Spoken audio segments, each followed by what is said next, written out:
Subscribe कीजिए हमारे YouTube channel IRF Islamic videos को। वल्लज़ीना हुम लिफुरूजिहिम हाफिज़ून, और वो मोमिनीन कामयाब जो अपनी शर्मगाहों की हिफाजत करते हैं। ये जिंदगी का सबसे अहम हिस्सा है हमारा कि इंसान की पारसाई, हमारी इफ़्फ़त इसी में है कि अगर हमने अपनी शहवतों को कंट्रोल किया और अपनी शर्मगाहों की हिफाजत की तो अल्लाह ताला की मदद तुम्हारे लिए हमा वक्त है। सूरह नूर, जिसमें अल्लाह तबारक व तआला ने अहकाम नाजिल फरमाया है, सूरह नूर की आयात बय्यिनात में, शुरू की आयात में अल्लाह रब्बुल इज़्ज़त ने ज़िना के मुतालिक अहकाम नाजिल फरमाए। अज़्ज़ानियतु वज़्ज़ानी फ़ज्लिदू कुल्ल वाहिदिन मिनहुमा मिअत जल्दा। अल्लाह ताला फरमाता है ज़ानी या ज़ानिया दोनों को 100 कोड़े मारो। कुरान पाक का हुक्म है। अब अहादीस करीमा से जो अहकाम मिलते हैं, यहाँ तो सिर्फ कोड़ों का जिक्र है, लेकिन अगर शादीशुदा है तो उनके लिए संसार है। ये गैर शादीशुदा अगर है जिना करने वाले तो इनके लिए कोड़े मारने का हुक्म है। जो इस्लामी सल्तनत हो, इस्लामी हुकूमत हो, और ऐसे नहीं है कि सिर्फ शक पर जिना की सज़ा दे दी जाएगी, उसके लिए बहुत सारे अहकाम हैं। यानी इन दोनों को देखा हुआ ऐसा हो, 4 गवाह हों जिन्होंने सुई में धागा पिरोते हुए जिस तरह से देखते हैं इस तरह से देखा हो और वो गवाही दें, या तो फिर इन्होंने इकरार किया हो, तब जाकर के इस्लामी सज़ा का निफाज इनके ऊपर हो सकता है। और एक बात मैं आपको बता दूं, जिना क्या है? शादी से कबल किसी भी मर्द का किसी औरत से ताल्लुक कायम कर लेना इस्लाम में ये सबसे भयानक जुर्म है, बहुत ही खतरनाक गुनाह है। बड़े गुनाहों में, गुनाह कबायर में इसका शुमार है। अगरचे दुनिया इसको फैशन समझे और लोग ये समझें कि ये तो एक नॉर्मल सी चीज़ है, हर आदमी अपना जिनसी सुकून क्यों नहीं हासिल करता जहाँ से चाहे वहाँ से। नहीं मेरे अजीज़ों, अल्लाह ताला ने हमें बनाया है और हम उसी के कानून के मुताबिक चलेंगे। और सबसे बड़ी चीज़ हमारे दीन में, इस्लाम में, नसब की हिफाजत है। नसब की हिफाजत सबसे बड़ी चीज़ है। अगर आपका पैदा होने वाला बच्चा मुख्तलिफ लोगों के नुतफ़ों के शिरकत से आए तो उसको किस बाप का नाम दिया जाएगा? शादी का कानून अगर ना हो तो किसी बच्चे का कोई बाप ही नहीं होगा। जैसे आज बहुत सारे यूरोपियन कंट्रीज में औलाद ऐसी हैं जिनको उनके खुद के बाप का नाम मालूम नहीं, क्योंकि उनकी माओ ने ऐश किया है, शादी नहीं किया है, और उनसे जो बच्चे हुए उनकी वो परवरिश भी कर रही हैं, रख भी रही हैं और गवर्नमेंट भी पाल रही है। लेकिन ये दुनिया की एक बहुत गिरी हुई ऐसी हरकत है। मैं समझता हूं कि अगर यही निज़ाम रहा तो फिर इंसानों में और जानवरों में कोई फ़र्क नहीं है, कि जानवरों का भी कोई नसब साबित नहीं रहता।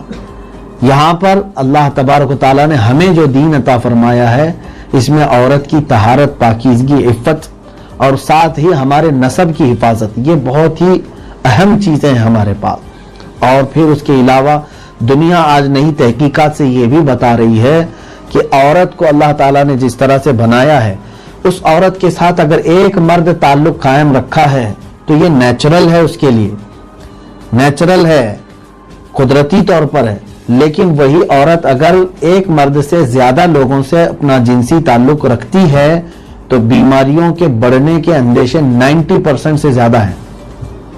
एड्स जैसी खतरनाक बीमारियां उन्हीं औरतों से आई जिन्होंने अपने जिस्म को कई मर्दों के लिए सुपुर्द किया। तो जब आपको मालूम है कि दुनियावी तहकीकात भी ये बता रही हैं, तो अल्लाह ताला ने हमें उस तरह की हौलनाकियों से बचाने के लिए ये निज़ाम रखा है। लोग आज इसको हल्के में ले रहे हैं कि निकाह करने के बाद भी वही हमको काम करना है, तो निकाह से पहले वह काम क्यों नहीं हो सकता? मेरे अजीजों, एक कानून भी तो कोई चीज़ होती है। पूरी दुनिया कानून के एतबार से चलना चाहती है। आप जाहिर सी बात है किसी दुकान में जा रहे हैं खरीद फरोख्त के लिए, ऐसा तो नहीं होता ना कि आप कपड़ा लेने के लिए गए और उठा करके लाए और कपड़ा काट के पहन भी लिया और दूसरे को दे भी दिया और पैसे की उसके बात ही नहीं हुई। इसको कहते हैं कि खरीदो फरोख्त नहीं हुई, उठा करके चोरी किया है तुमने। ہاں آپ اگر دلیل میں کہیں ارے میں تو وہ لینے ہی والا تھا تو پہلے ہی لے لیا تو کیا فرق پڑتا ہے، ایسا تو نہیں ہوتا. خرید و فروخت میں بھی آپ دیکھیں گے کہ بات طے ہو جاتی ہے، اس کو مالک کو اس کے پیسے دیں گے، آپ سامان لیں گے، تب آپ کے استعمال میں وہ چیز آتی ہے. نکاح بھی اسی طرح کا ایک ایگریمنٹ ہے، ایک کانٹریکٹ ہے کہ آپ دونوں کو قانونی اعتبار سے شوہر اور بیوی کا اختیار دیا گیا اور پورے معاشرے میں کہا گیا کہ اب اس عورت کے ساتھ کوئی دوسرا تعلق نہ رکھے کیونکہ یہ فلاں مرد کی اب ہو چکی ہے. لیکن شیطان اس راستے سے ہٹ کر کے انسانوں کو ورغلاتا ہے، زنا کی طرف لے جاتا ہے. اور اللہ تعالیٰ نے قرآن میں فرمایا فَإِنَّهُ يَأْمُرُ بِالْفَحْشَاءِ وَالْمُنْكَرِ، یہ شیطان ہمیشہ تمہیں حکم دیتا ہے بے حیائی کی اور ناپسندیدہ چیز کی، زنا کی طرف کثرت سے وہ لے جاتا ہے. اور جب بندہ زنا کرتا ہے تو وہ تالیاں بجاتا ہے. لیکن حدیث پاک میں جس وقت کوئی زنا کر رہا ہوتا ہے اس وقت اس سے ایمان اٹھا لیا جاتا ہے. ایمان کی حالت میں کوئی بندہ زنا نہیں کر سکتا، اس کا ایمان معلق ہوتا ہے، اٹھا لیا جاتا ہے. اور یہ زنا اسلام میں اس قدر سخت ہے جس کی وجہ سے اس کی سزا بھی سخت رکھی گئی. آج لوگ جگہ جگہ پر تنقید اگرچہ کریں کہ اسلام میں سنسار کرنے، پتھروں سے مار کر ہلاک کرنے کی سزا ہے، کوڑے مار کر کے ختم کرنے کی سزا ہے. میرے عزیزو، ہاں اس کی وجہ صرف اور صرف یہ ہے کہ اسلام پورے معاشرے کو بھیانک بیماریوں سے بچانا چاہتا ہے. آج تم ایک کو وائرس لگ جائے تو اس کو مار رہے ہو. یہ اور بات ہے کہ ٹریٹمنٹ کا اعلان کیا جا رہا ہے، لیکن کئی جگہوں پر یہ بھی باتیں آئی ہیں کہ ان لوگوں کو مار دیا گیا ہے. کچھ کنٹریز کی ایسی باتیں آئی ہیں. کیوں؟ تاکہ یہ دوسروں کو نہ پھیلے. زنا کا وائرس بھی ایسا ہے کہ وہ معاشرے میں رہتے رہتے کئی لوگوں کو اپنے چنگل میں لے لیتا ہے. اور حیرت کی بات یہاں پر یہ ہے کہ قانونی اعتبار سے ہم جس ملک میں رہ رہے ہیں یہاں پر بھی اپرادھ ہے. ایک مرد کسی عورت کے ساتھ چھیڑخانی کرے، جرم ہے کہ نہیں؟ بغیر اس کی رضا کے جا کر کے اس کے ساتھ خلط ملط کر لیا، اس کے ساتھ تعلق قائم کیا، یہ بھی یہاں پر قانونی جرم ہے، ریپ کا کیس لگے گا اس کے اوپر. لیکن ساتھ میں اگر آپ دوسرا رخ دیکھیں تصویر کا، یہی گورنمنٹ ہے اور یہی قانون ہے. کسی عورت کو یہ چاہے تو لائسنس دے سکتی ہے کہ تو اپنا جسم جتنے چاہے ان کو دے سکتی ہے، یا تو پھر رضامندی ہے دونوں کی تو قانون کہتا ہے کہ کوئی مسئلہ نہیں ہے. انہوں نے اس طرح کا اسلام قانون نہیں لایا. اسلام نے قانون زنا کے متعلق چاہے جبر کے ساتھ کرے چاہے رضا کے ساتھ کرے، دونوں بھی یہ گناہ ہے. کیا ایسا ہو سکتا ہے کہ زبردستی کرنے سے اس کو بیماری آتی ہے اور خوشی سے کریں گے تو بیماری نہیں آئے گی؟ ایسا تو نہیں. ایک عورت کے ساتھ اگر کئی مردوں نے خوشی کے ساتھ کیا تو بھی بیماری آنے کے اندیشے ہیں، اور زنا بالجبر کیا ہے تب بھی اس کے ہلاک ہونے کے اندیشے ہیں. اور اسلام تمہاری جان اور تمہارے جسم کی حفاظت چاہتا ہے، جس کی وجہ سے اس پر پابندی لگائی گئی ہے زنا پر. میں یہ ان لوگوں کو بتا رہا ہوں جو اپنے آپ کو سیکولر کہہ کر کے اسلام پر تنقید کرتے ہیں. اگر ان کی بچیوں کے ساتھ ریپ ہو جائے تب بھی یہ اعلان یہی کریں گے، اسلامی سزا دے دو اس کو جو میری بچی کے ساتھ ایسا کیا ہے. اگر ان سے پوچھا جائے ریپسٹ پکڑا گیا ہے کیا کریں آپ کی بچی کے ساتھ جس نے ایسا کیا تھا، وہ تو کہیں گے جلا دو اس کو، مار دو، میرے سامنے قتل کرو. کیوں؟ انتقام کی آگ تمہارے جسم کے اندر بھڑکی ہوئی ہے. تمہاری بیٹی کے ساتھ اگر کچھ ہوا تو تم یہی مطالبہ کرتے ہو. اور اسلام پوری دنیا کی ہر خاتون کو اپنی بیٹی کا احساس دیتا ہے. کسی بھی عورت کے ساتھ زنا جائز نہیں. مسلمان کا کسی غیر مسلم کے ساتھ بھی یا کسی غیر مسلم کا مسلمان کے ساتھ بھی زنا کے لیے کوئی بھی راستہ نہیں ہے اسلام میں. اگر مرد اپنی خواہش پوری کرنا چاہتا ہے تو اسے صحیح طریقہ دیا گیا ہے کہ نکاح کرے کسی ایک عورت کے ساتھ، اس کے ساتھ زندگی گزارے. ایک سے نہیں ہو سکتا تو دو کے ساتھ کر لے، دو کے ساتھ زندگی بسر کرے. تمہیں 4 تک کی اجازت اسلام نے دے رکھی ہے. پھر یہاں سے خواہشات کا دروازہ کھول کر کے اگر یہ ہر جگہ اپنے عیب کے دھبے لگانا چاہتا ہے تو پھر اس کی لگام پکڑی جائے گی. اسلام اس بات کی اجازت نہیں دیتا. تو زنا کے احکام بہت سخت ہیں. اسی سورہ نور کی شروع کی آیتوں میں اللہ تعالیٰ نے فرمایا، اور हुजूर अकरम सल्लल्लाहु ताला अलैहि वसल्लम के ज़माने में सजाएं दी भी गई हैं। जिना जिनसे सरजद हो गया उनको सजाएं दी गई हैं, संसार भी किया गया है, कोड़े भी लगाए गए हैं। उसका असर यह होता था कि पूरे मुआशरे में वो सजा देख करके लोग दहल जाते थे, किसी की हिम्मत नहीं होती थी कि उस गुनाह की तरफ जाएं, हत्ता के नजरों के जिना से भी लोग बच जाते थे खौफ की वजह से।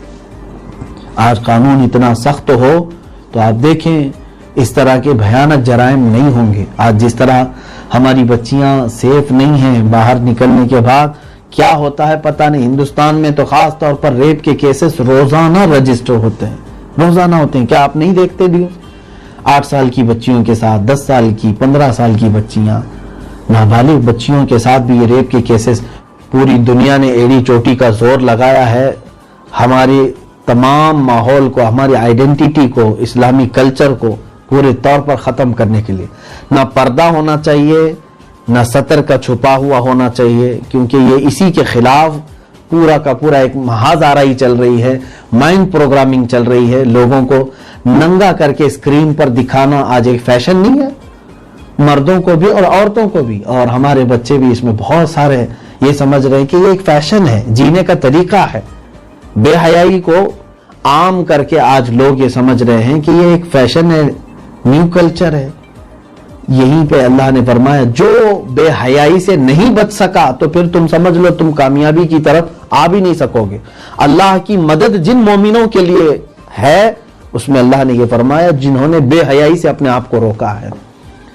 मोमिनीन के लिए नहीं है ये सब कल्चर जो आज रिवाज दिए जा रहे हैं। और उसके अलावा माज़अल्लाह रब्बिल आलमीन देखना क़यामत के करीब अब जिना का उरूज इतना ज्यादा होगा। मेरे आका सल्लल्लाहु अलैहि वसल्लम ने फरमाया तुम लोगों को देखोगे कि ऐसे जिना करेंगे जैसे जानवर रास्तों पर जोड़ा खाते हैं। जानवरों को कोई तमीज नहीं, कोई उनका पास अकल भी नहीं है, तो वो जहां पाए अपनी मादा के साथ शरीक हो जाते हैं। तो इंसानों के अंदर भी ये कैफियत आ जाएगी। और ये मगरिबी ममालिक आज इस चीज में मुलविस हो चुके हैं। उनके यहाँ सरे आम औरतों को बाहों में लेकर बैठना और उनके साथ गलीज हरकतें करना ये कोई मायूब बात नहीं है। सड़कों पर, पार्क में, बीच पर, और न जाने कैसे ऐसे इलाके खास कर दिए गए हैं जहां उरियानियत के साथ ये सारे काम जैसे जंगल में जानवरों के साथ होते हैं इसी तरह से इंसानों के साथ हो रहे हैं। तो क्या तुम आप सब मोमिनीन और मोमिनात भी इस कल्चर को एडॉप्ट करोगे? और जिस दिन तुम्हारे अंदर ये बेहयाई आई, ये कल्चर आया, अल्लाह तबारक व तआला का गजब भी तुम्हारे साथ होगा। मदद की कोई वो सोचना भी नहीं और ना ही कामयाबी है तुम्हारे लिए।